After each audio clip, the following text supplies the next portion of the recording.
अस्सलामु अलैकुम व रहमतुल्लाहि व बरकातहू।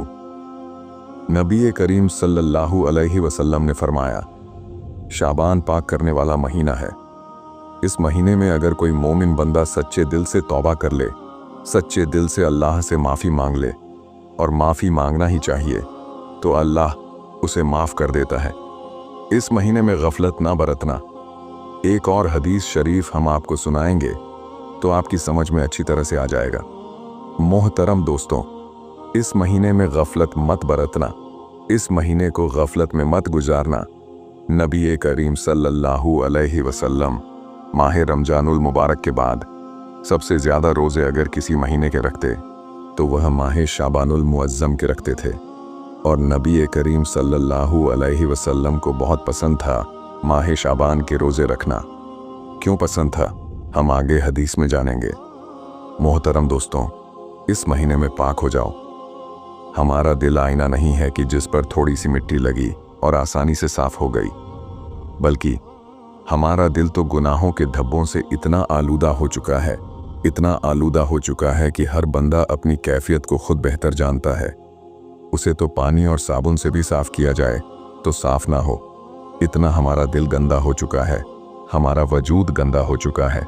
लेकिन फिर भी उस अल्लाह करीम का करम है कि जैसे ही कोई बंदा तौबा करके अपनी आंखों से आंसू बहा लेता है और गुनाह को याद करके जैसे ही वह रो पड़ता है और अपने रब से माफ़ी मांगते मांगते आंसू बहा देता है और आंसुओं की कतार गिरने लगती है, अल्लाह उसके गुनाहों को मिटा देता है। इसलिए इस माह मुबारक में रो रो कर अपने गुनाहों से माफ़ी मांगो। सिर्फ रस्मी तौर पर नहीं, इसे जहन में रखो। सिर्फ हाथ उठा लिया, अल्लाह माफ़ फरमा दे, अल्लाह माफ़ फरमा दे, अल्लाह माफ़ फरमा दे, ऐसा नहीं। रो, आंसू बहाओ, और जब कोई आंसू बहाता है तो अल्लाह की रहमत को जोश आ जाता है, क्योंकि इस बंदे को एहसास हो गया कि इसने मेरी नाफरमानी की है, कि इसने मेरे खिलाफ ज़िंदगी गुजारी है, कि यह बंदा अपने मुजरिम होने का इकरार कर रहा है। खुदा की कसम, अब भी के मुसलमानों के हालात देखकर कभी कभी हम भी घबरा जाते हैं कि या अल्लाह, मुसलमानों का दिल इतना सख्त हो गया कि आंसू निकलते ही नहीं, और इसको लोग बहादुरी समझते हैं और फिर कहते हैं, यार अपना दिल तो बहुत सख्त है। माजल्ला, क्या तुम सख्त दिल को लेकर बैठे हो? नबी करीम सल्लल्लाहु अलैहि वसल्लम फरमाते हैं, किसी के बदबख्त होने की पहली अलामत यह है कि उसकी आंख बहने से रुक जाए। जिसकी आंखों से आंसू ना निकले वो खुद को होशियार ना समझे। हुजूर फरमाते हैं, उसके शकी, बदकिस्मत होने और बदबख्त होने में कोई शक की गुंजाइश नहीं है। और हम पूरे चैलेंज के साथ कह सकते हैं कि सारे अंबिया रोते रहे, सारे औलिया रोते रहे, उनकी इबादतों के बावजूद भी उनकी आंखें थमने का नाम नहीं लेती थीं। वो आंसू बहाते ही रहते थे। बल्कि फ़ारूक आज़म तो इतना रोते थे कि आंखों के नीचे निशान पड़ गए थे, इतना रोते थे, और इस कौम को पता नहीं क्या हो गया है। लाफ्टर चैनल देखते हैं, कह कहे लगाते हैं, खूब मौज मस्ती करते हैं, समझते हैं दुनिया के अंदर ऐश मौज करके जी लो, कहाँ मरना है, मरने के बाद देख लिया जाएगा। मोहतरम दोस्तों, ये आसान नहीं है। मरने के बाद देखने का तसव्वुर, जब अल्लाह पूछने पर आएगा तो बंदे की हालत खराब हो जाएगी। ऐ अल्लाह के बंदों, डरो, रो, आंसू बहाओ। और कुरान ने रोने का ही कहा। कुरान कहता है, हंसो कम और रो ज्यादा, लेकिन हमारे मुआशरे में रोने का नामो निशान तक नहीं है। एक बुजुर्ग फरमाते हैं, मैं मदीना मुनव्वरा जा रहा था। मक्का मुकर्रमा से जब निकला मदीने की तरफ तो मैंने मेरे उस्ताद गिरामी को फ़ोन किया और अर्ज़ किया, हज़रत, मक्का शरीफ से निकला हूँ, मदीने जा रहा हूँ, दुआ फरमाइए कि मकबूल हाजिरी नसीब हो जाए। तो उन्होंने मुझसे फरमाया, देखो, बस कोशिश करना कि हुजूर के रोज़े के सामने कुछ आंसू निकल जाए और दिल से निकल जाए, क्योंकि मकबूल हाजिरी की अलामत में से एक अलामत ये है कि बारगाह रसूल में आंसू निकल जाए। और आगे इरशाद फरमाते हैं, हुजूर किसी का आंसू देख ही नहीं सकते, इधर आंसू निकले, और इधर परवरदिगार के प्यारे हबीब सल्लल्लाहु अलैहि वसल्लम की रहमत को जोश आ गया। तो जब सरकार आंसू नहीं देख सकते तो मौला कैसे आंसू देख सकता है? मोहतरम दोस्तों, इस माह मुबारक में रो रो के अपने आप को पाक करो।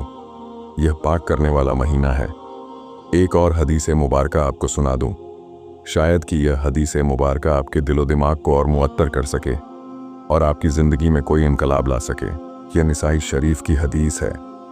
हज़रत उसामा इब्ने ज़ैद रज़ी अल्लाह ताला अन्हु ने हुजूर को शाबान में सब महीनों से ज़्यादा रोज़े रखते देखा।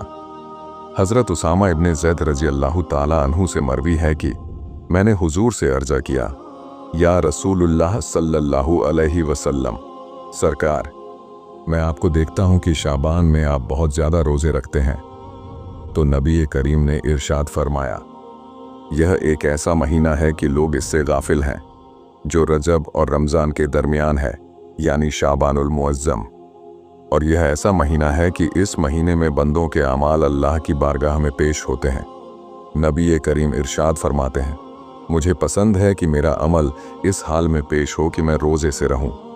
अब आप अंदाज़ा लगाइए, नबी करीम सल्लल्लाहु अलैहि वसल्लम फरमाते हैं, यह अल्लाह की बारगाह में आमाल के पेश होने का महीना है। तो मैं चाहता हूं कि मेरे आमाल जब पेश किए जाए तो मैं रोज़े की हालत में रहूं। इस हदीस से पता चला कि यह महीना कितना अजीम महीना है। लेकिन हमारा हाल यह है कि हम इस माह मुबारक को वही खेल कूद, खाने पीने और गफलत में गुजार देते हैं। कोई एहसास नहीं, ना आमाल के पहुंचने का एहसास, ना हमारे दफ्तर के खुलने का एहसास। मोहतरम दोस्तों, हज़रत अब्दुल्लाह इब्ने मसूद और हज़रत उमर इब्ने ख़त्ताब रज़ी अल्लाह ताला अन्हुमा, ये दोनों माह शाबानुल मुअज़्ज़म की 15वीं शब को दुआ किया करते थे। ये दोनों वो अजीम शख्सियतें हैं। अल्लाहु अकबर। हज़रत अब्दुल्लाह इब्ने मसूद वो हैं जिनसे हुजूर कुरान सुनते थे, और हज़रत उमर इब्ने ख़त्ताब वो हैं जिनके बारे में नबी करीम सल्लल्लाहु अलैहि वसल्लम ने फरमाया, मेरे बाद अगर कोई नबी होना मुमकिन होता तो वो उमर इब्ने ख़त्ताब होते। ये लोग माह शाबान की 15वीं शब को दुआ करते थे। लेकिन हमें ना बड़ी रात की फिक्र है, ना जुमे की अहमियत का एहसास है। जुमे की 2 रकात पढ़ते ही मस्जिदें खाली हो जाती हैं। हमें इबादत का शौक़ ही नहीं। लोग समझते हैं मरना ही नहीं है। इस दुनिया से जाओगे तो जितना माल जमा किया है कुछ लेके नहीं जाओगे, सब धरा का धरा रह जाएगा। जितनी नेकियां होंगी अगर अल्लाह ने वो कबूल कर ली तो वही साथ जाएंगी। तो अर्ज करने का खुलासा यही है, यह खुद को पाक करने का महीना है। इसमें पाक हो जाओ। अल्लाह ताला हमें इस महीने में ज़्यादा से ज़्यादा तौबा करने की तौफीक अता करे। आमीन या रब्बुल आलमीन। मोहतरम दोस्तों, इस वीडियो को ज़्यादा से ज़्यादा शेयर करें ताकि यह पैगाम ज़्यादा से ज़्यादा लोगों तक पहुंच सके। चैनल को सब्सक्राइब करें, बेल नोटिफिकेशन को ज़रूर ऑन करें ताकि आपको हर नई वीडियो का नोटिफिकेशन मिलता रहे। वीडियो को लाइक करें, शेयर करें, अपनी राय का इजहार कमेंट्स में ज़रूर करें। मिलते हैं अगली वीडियो में। अल्लाह हाफिज़। शुक्रिया।